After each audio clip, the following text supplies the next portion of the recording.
Bienvenue dans le podcast Se traiter en première classe, où chaque épisode est une invitation à explorer le voyage le plus significatif de ta vie, celui vers la version de toi-même qui te rend humble et fier. Je suis Émilie Antoine, psychologue, experte en gestion mentale et émotionnelle. Je suis également la fondatrice de mapsyenlignechaismoi.fr. Ici, nous croyons fermement que se traiter en première classe n'est pas un caprice, mais un acte d'amour et de considération envers soi-même et envers autrui. Dans ce podcast, je te donne des clés pour dépasser tes croyances limitantes, tes blocages, tes autosabotages et faire évoluer ton mindset et ta gestion émotionnelle sans souffrir et sans galérer. Ensemble, nous allons dénouer les nœuds qui t'empêchent d'être une femme plus confiante, plus sereine, plus épanouie. Avec ma méthode innovante, testée et approuvée, qui allie la profondeur de la psychologie, un coaching de déclic impactant, garantie sans blabla, new age sectaire ésotérique, je t'apprends et t'accompagne pour que tu puisses développer une relation saine et authentique avec toi-même et avec les autres. Se traiter en première classe commence maintenant. Pourquoi est-ce aussi difficile de changer ? Bienvenue dans l'épisode 120 de l'émission Se traiter en première classe. Aujourd'hui, je vous propose 8 raisons qui expliquent pourquoi c'est si difficile de changer. Parce que changer, c'est souvent plus facile à dire qu'à faire, n'est-ce pas ? On se promet de se remettre au sport, d'arrêter de procrastiner, de mieux gérer ses émotions, et pourtant, rien ne bouge. On se retrouve piégé dans les mêmes schémas comme s'il y a une partie de nous-mêmes qui refuse de coopérer. C'est super frustrant. Pourquoi c'est difficile de changer ? Est-ce que tu suspectes parfois qu'il y a quelque chose qui te freine mais que tu ne comprends pas pourquoi ? Pourquoi c'est difficile d'évoluer ? Pourquoi on galère autant pour être plus confiante, plus épanouie, mieux dans nos baskets ? C'est quoi les raisons qui nous freinent malgré toute cette bonne volonté ? Et si je vous disais qu'il existe des raisons psychologiques bien précises à cette résistance, et une fois identifiées, ça devient des clés pour avancer. C'est pas toujours qu'une question de volonté ou de discipline. Je te connais, je sais que tu fais déjà tout ce qu'il faut.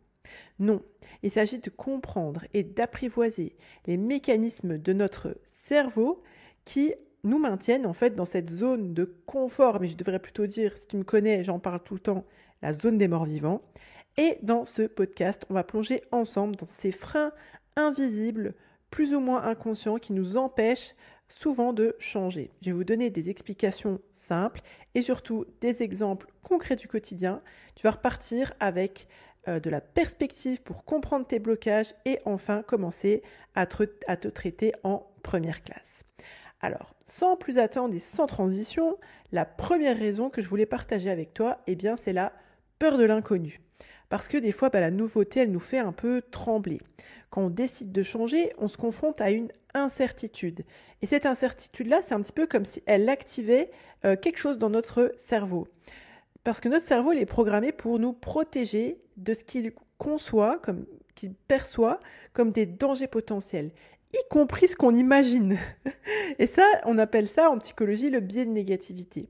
C'est notre cerveau qui anticipe les pires scénarios pour nous inciter à rester dans cette fameuse zone de confort / mort-vivant, même si elle ne nous rend pas du tout heureuse ni épanouie. Je te donne un exemple. Imagine, bien sûr, je vais donner un prénom un peu au pif, si tu me permets l'expression. Prenons l'exemple de Halima qui a 36 ans, d'accord ? Imaginons qu'elle est comptable depuis 12 ans dans une entreprise stable, comme on dit chez nous. Mais voilà, elle aime plus trop son travail, elle se sent épuisée et elle rêve de devenir illustratrice. Et ça, c'est une ambition qu'elle nourrit depuis toujours en secret. Mais voilà, elle a commencé à poster ses dessins sur Insta, elle reçoit beaucoup d'encouragement, beaucoup de likes, etc. Mais chaque fois qu'elle envisage de franchir le pas et de suivre, par exemple, une formation pour se reconvertir professionnellement, elle a une vague de pensées négatives qui l'envahit du genre « Mais si j'étais pas assez douée, et si je trouve jamais de cliente, et si je finis ruinée, sans emploi, obligée de retourner chez mes parents / dans une niche de chien ?» Ces scénarios catastrophes, bien qu'ils soient exagérés, ils sont en général hyper présents. Et là, imagine que ça paralyse Halima et elle reste du coup dans son travail actuel en rêvant toujours de ce changement, mais en s'interdisant d'agir. Et tu te demandes peut-être pourquoi ça arrive. Comme je te disais, notre cerveau, il préfère ce qu'il connaît. même si une situation inconfortable, comme un travail qui ne nous plaît pas, il est perçu comme sûr, comme safe, si je peux dire ça comme ça, parce qu'il est familier, eh ben lui, de l'autre côté, l'inconnu, notre cerveau, il est préprogrammé, si je puis dire, à le voir comme une menace. Et il y a cette alarme mentale qui nous pousse, du coup, à éviter le changement dans ce cas de figure-là. Et c'est une espèce de stratégie de survie qui nous protège de vrais dangers, mais qui devient un frein quand il s'agit bien de grandir, d'évoluer, de changer. La deuxième raison qui peut expliquer pourquoi tu n'arrives pas à changer, on n'arrive pas à changer, eh bien c'est l'absence de vision claire. Qu'est-ce que je veux dire par là ? Quand on a une espèce de manque de direction, si je le dis autrement, qui nous fait perdre pied. C'est quand tu es en mode, ok, je vais changer, mais plus ou moins consciemment, la suite qui arrive dans ta tête, c'est ok, mais pour faire quoi ? Pour aller où ? Souvent, l'envie de changer, elle est là, mais comme c'est vague, c'est flou, c'est abstrait. Par exemple, tu es en mode, tu te dis, ouais, je veux être organisée, je veux être mieux dans ma peau, je veux devenir la meilleure version de moi-même ou que sais-je. Bien sûr, ces aspirations, ces ambitions-là, elles sont valables, mais le manque de précision, ça peut transformer ton élan initial en frustration. Quand tu n'as pas une vision claire, eh bien ton cerveau, tout simplement, il ne sait pas par où commencer, ni comment mesurer tes progrès, et donc ta satisfaction, elle n'est pas au rendez-vous. Et le résultat aussi, c'est que tu fais quelques efforts au début, mais l'absence d'objectifs précis, ça finit par te démotiver parce que tu ne peux pas non plus quantifier, si je peux dire ça comme ça, tes avancées. Prenons l'exemple d'Élise, qui a 28 ans. Elle rêve de, je cite, mieux gérer son temps. Elle est pleine de bonne volonté, elle achète un bel agenda, tu sais, on fait tout ça en début d'année. Elle télécharge plusieurs applications de gestion des tâches, mais voilà, au bout de quelques semaines, elle retombe dans ses anciennes habitudes. Pourquoi ? Parce que nos journées sont remplies d'imprévus. Et là, c'est ce qui se passe pour Élise. Ça revient, les imprévus, une to-do list qui déborde et un sentiment constant de jamais en faire assez. Alors, est-ce qu'Élise est juste une grosse feignante qui s'écoute trop ? Non. Pourquoi ? Parce que le problème d'Élise, c'est qu'elle n'a pas défini pourquoi elle veut mieux gérer son temps. Elle n'a pas pris le temps de se demander, est-ce qu'elle veut libérer des plages pour gérer par exemple un projet personnel, comme écrire par exemple un roman ? Est-ce qu'elle souhaite passer plus de temps avec sa famille ou pratiquer une activité sportive ? Ou est-ce que tout simplement elle a besoin de réduire son stress et d'éviter de travailler en soirée ? Quand tu n'as pas une vision claire, eh bien, tu as l'impression que tu cours après un objectif qui est insaisissable et du coup tes efforts ils finissent par s'essouffler. Pourquoi c'est essentiel d'avoir une vision claire ? C'est comme définir une destination avant de programmer le GPS. Sans ça, tu risques de tourner en rond, de te perdre, de perdre du temps, au pire, voire d'abandonner. La troisième raison que je voulais partager avec toi, qui peut expliquer pourquoi tu n'arrives pas à changer, eh bien, c'est que tu le fais pas pour les bonnes raisons. C'est-à-dire que tu veux changer pour plaire aux autres. Et ça, c'est un piège subtil, mais qui est extrêmement fréquent. Vouloir changer peut parfois être motivé par un désir d'approbation. Ça arrive plus souvent qu'on le pense. On se met à vouloir à correspondre aux attentes de l'entourage. Les parents, le mari, même les enfants, pourquoi pas. Et du coup, on se conforme à l'image que l'on croit, c'est ça le pire souvent, que l'on croit devoir refléter pour être aimé, respecté ou accepté. Mais ce type de motivation, encore une fois, bien que ça puisse te donner un élan au début, eh bien, sur le long terme, ça finit par capoter. Parce que ça ne vient pas de l'intérieur, mais ça vient d'une pression extérieure. Et cette pression, au lieu de nous épanouir, elle finit par nous écraser. Je sais qu'un exemple vaut mieux que 1000 mots, paraît-il. Donc, je te donne l'exemple de Amel. Amel, donc, 32 ans, depuis quelque temps, elle sent que son mari, il lui lance des petites remarques sur son apparence. Alors en l'occurrence, c'est pas qu'elle le sent, c'est que c'est clair, c'est factuel. Il lui dit des choses du style « Tu mettrais pas plus de robe noire ?» ou encore une bien salée « T'avais l'air tellement bien sur cette photo il y a 5 ans. » Amel décide donc de se mettre au régime et de reprendre le sport. Pas parce qu'elle se sent pas bien dans son corps, mais parce qu'elle espère en faisant ces causes-là, raviver l'intérêt de son conjoint. Alors pendant les premières semaines, elle est hyper motivée par l'idée de lui plaire, mais très vite, cette motivation, elle s'essouffle parce qu'elle ne ressent pas de satisfaction sans ses retours à lui, qui n'arrivent pas tous les 4 matins. Chaque effort, ça devient du coup une corvée et les frustrations et les déceptions s'accumulent. Elle finit par abandonner en ressentant une double peine. Déjà l'échec du régime et en plus un sentiment d'insatisfaction vis-à-vis d'elle-même. Dans les faits, changer pour plaire aux autres, ça repose souvent sur des bases fragiles, comme la dépendance émotionnelle, le fait que ce ne soit pas aligné avec ses propres besoins, et puis ça provoque du ressentiment, parce que quand on se plie aux attentes des autres, ça peut générer une frustration intérieure, et on finit souvent par se sentir manipulé ou non respecté. La quatrième raison qui peut expliquer pourquoi tu as du mal à changer, c'est le manque de savoir-faire. Alors, est-ce qu'il y a un savoir-faire pour changer ? C'est plutôt que l'envie, ça ne suffit pas. Prendre la décision de changer, c'est génial. Et c'est une initiative qu'on ne peut qu'encourager. Mais se lancer sans savoir comment faire concrètement, c'est comme si tu veux préparer un gâteau, mais tu ne connais pas la recette et tu n'es pas né choumicha. Tes efforts risquent de ne pas donner le résultat escompté. Et cette situation, bien qu'elle soit normale et anodine, elle peut vite devenir décourageante et un peu risquée pour les papis, n'est-ce pas ? Imagine Hafsa, 29 ans. Elle est passionnée de cake design. On va continuer avec la métaphore de la cuisine. Depuis des années, elle a développé un vrai talent pour réaliser des gâteaux spectaculaires, des wedding cakes somptueux, des cupcakes parfaits, des créations qui font rêver ses proches et qui font saliver les foules. Encouragée par ses amis et sa famille, Hafsa, elle décide de se lancer et d'ouvrir son propre site internet pour attirer plus de clients. Elle prend son ordinateur. En plus, on n'arrête pas de lui dire « fais-le sur WordPress, c'est super accessible ». Elle prend son ordi, elle est enthousiaste, elle s'inscrit sur le site, la plateforme, je ne sais pas comment on appelle ça. Et une fois qu'elle est connectée, qu'elle commence un peu à bidouiller le machin, elle est complètement perdue. Les termes techniques comme widget, plugin, SEO, hébergement, j'en profite pour faire un petit big up à Jennifer de WeBoost. Tout ça lui semble complètement étranger. Elle essaie de bidouiller quelques pages, mais rien ne ressemble à ce qu'elle avait imaginé. Et du coup, Hafsa finit par se dire « Je suis totalement nulle en informatique, je vais jamais y arriver » et elle laisse tomber le projet. On est d'accord que là, c'est pas le manque de passion ou de motivation qui bloque Hafsa, mais son manque de connaissances techniques. Surtout pour développer un site web, c'est un vrai métier. D'ailleurs, si tu as besoin d'une développeuse, je te conseille Jennifer de WeBoost. Et donc, Hafsa, elle n'a pas de connaissances techniques. Et ça, c'est une situation fréquente qu'on sous-estime. On sous-estime quoi ? L'apprentissage nécessaire, mais ça ébranle notre sentiment d'efficacité personnelle et ça conduit souvent à la frustration et à l'abandon. Cinquième raison qui peut expliquer pourquoi tu n'arrives pas à changer. L'autosabotage par l'auto-jugement. Tu sais, c'est cette voix intérieure qui te critique sans cesse. Tu l'as déjà entendu, cette petite voix, celle qui murmure que t'es pas assez bien, t'es pas assez doué et que tes efforts, bien sûr, sont voués à l'échec.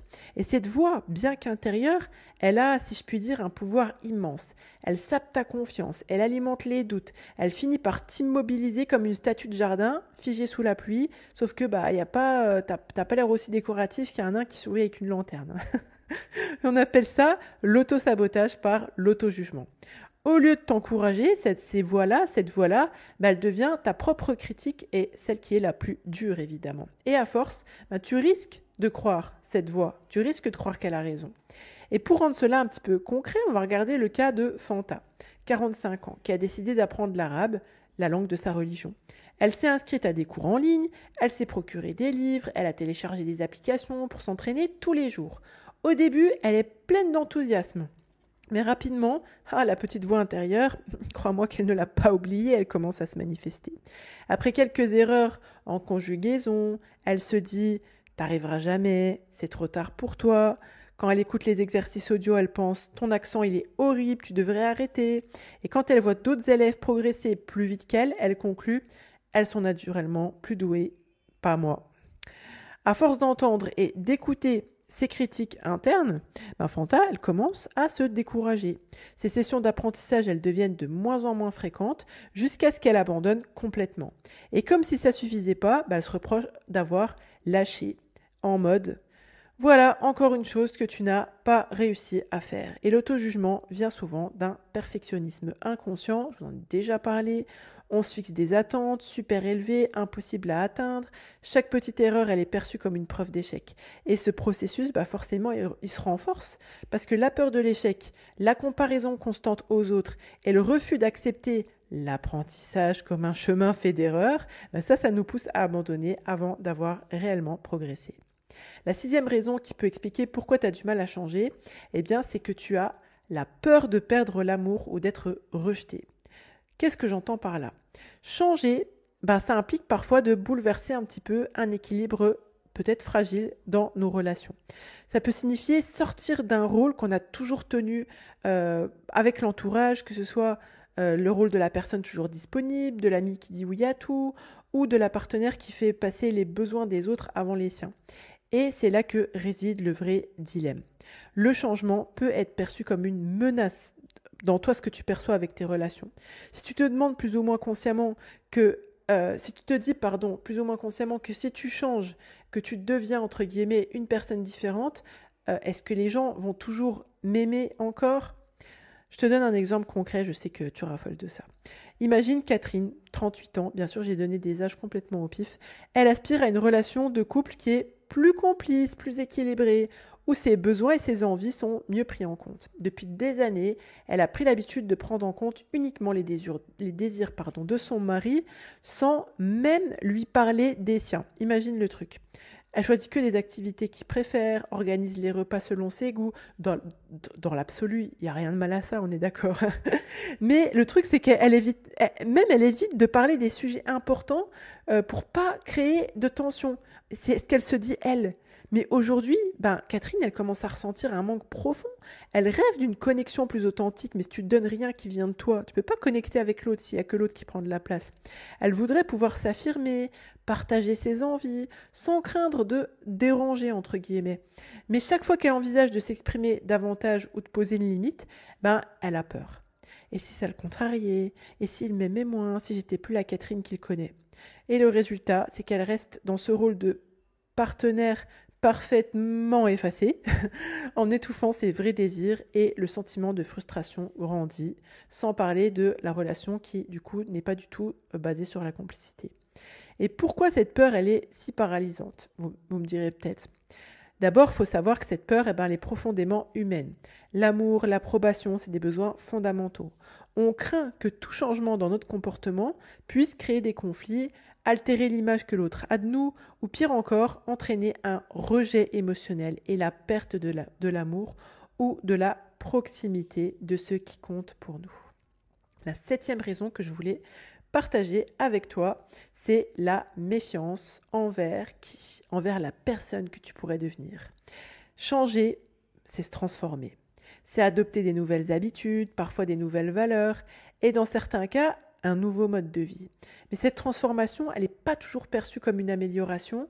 Il y a une partie de nous, des fois, qui s'interroge en mode « Ah, mais attends, si je change et que je deviens quelqu'un que j'aime pas, ou que les autres n'aiment pas, ou qui n'est pas bien », en fait, cette peur-là, dans ce prisme-là, elle touche à notre identité. L'image qu'on a de nous-mêmes est celle qu'on pense projeter aux autres dans ce changement. Et cette méfiance, bien qu'elle soit invisible, elle peut nous freiner inconsciemment. Elle nous pousse à rester dans notre zone de confort, même quand le changement pourrait être bénéfique. Alors, je vais donner un petit exemple un petit peu plus funky, si je peux dire ça comme ça. Imaginons Asma, allez, on va dire 35 ans. Elle vient de toucher un héritage inattendu et conséquent. Du jour au lendemain, elle devient blindée, riche, avec toutes les possibilités que ça implique. Voyager, investir, aider ses proches, ou même arrêter de travailler. Mais au lieu de se réjouir, Asma, elle se sent inconfortable, voire même anxieuse. Pourquoi ? Parce qu'elle a une petite voix intérieure qui commence à l'assaillir. Et si je changeais et que mes proches me voyaient différemment ? Et si je devenais égoïste, obsédée par l'argent, ou pire, arrogante et matérialiste ? Et si les gens autour de moi me jalousaient et m'évitent parce qu'ils pensent que je suis plus comme eux ? et ces pensées la paralysent. Asma commence à éviter de parler de cet héritage. C'est pas commence, elle évite d'en parler. Elle continue de vivre comme si rien n'avait changé. Elle repousse même des opportunités d'investir dans des projets qui l'intéressent. En fait, inconsciemment, elle freine son propre bien-être par peur de se transformer en quelqu'un qu'elle ne reconnaîtrait pas. Et cette crainte, elle découle souvent de la peur de perdre son identité actuelle. La peur du jugement, bien sûr, ou de l'éloignement des autres. Des croyances limitantes, là en l'occurrence vis-à-vis de l'argent, qui associent le changement à des aspects négatifs, à une transformation qui est du coup perçue comme indésirable. Et puis la dernière raison que je voulais partager avec toi, et bien sûr si tu en as d'autres, je t'invite à les partager en commentaire, eh bien la 8e raison, c'est le poids des habitudes qui sont bien ancrées, quand on est en mode pilote automatique. Les habitudes, elles ont vraiment un pouvoir qui est incroyable sur notre comportement. C'est le fruit d'un mécanisme naturel de notre cerveau qui est conçu pour simplifier notre quotidien et être en mode économie d'énergie mentale. Quand on répète en fait une action plusieurs fois, notre cerveau il l'intègre comme une routine automatique qu'il exécute comme un bon petit soldat, c'est-à-dire sans trop y réfléchir. Le problème c'est quoi ? C'est que les mauvaises habitudes, elles suivent le même chemin. Une fois qu'elles sont solidement ancrées, elles s'installent comme des invités indésirables et reviennent encore et encore, même quand on sait que elles ne nous servent pas du tout. Prenons l'histoire de Fatima, alors on va rajeunir un petit peu, 29 ans, qui rêve de consacrer plus de temps à ses projets personnels après le travail. Imagine, elle s'est fixé l'objectif d'écrire un livre, c'est une ambition qu'elle nourrit depuis des années. Pourtant, chaque soir, après une journée bien épuisante, elle se retrouve sur son canapé, je te le dis en mille, avec son téléphone, en train de scroller sur Insta, YouTube ou que sais-je.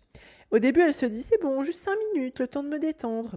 Mais très vite, ces 5 minutes, tu connais la story, elles deviennent 1 heure, 2 heures. Et quand elle réalise le temps perdu, il est déjà tard et elle se dit « Inch'Allah, je m'y mettrai demain ». Et pourquoi Fatima se retrouve systématiquement piégée dans ce cycle ? Les habitudes sont difficiles à changer parce qu'elles suivent justement une boucle bien ancrée dans notre cerveau où un déclencheur, comme pour Fatima la fatigue, active une routine automatique, j'ai nommé « naviguer sur le téléphone », qui procure du coup une récompense immédiate qui est le sentiment de détente, de soulagement que tu peux avoir en regardant une vidéo ASMR. Autrement dit, parce que son cerveau il a transformé son comportement en une habitude automatique, après une journée fatigante, l'esprit, comme je te disais, il associe la détente au téléphone et ce pilote automatique, il s'enclenche sans même que tu y penses. Et ce processus, il se renforce avec le temps. Parce que notre cerveau, il associe aussi de plus en plus le déclencheur à la récompense. Résultat, même si tu sais que l'habitude est mauvaise, la désactiver peut devenir un véritable défi.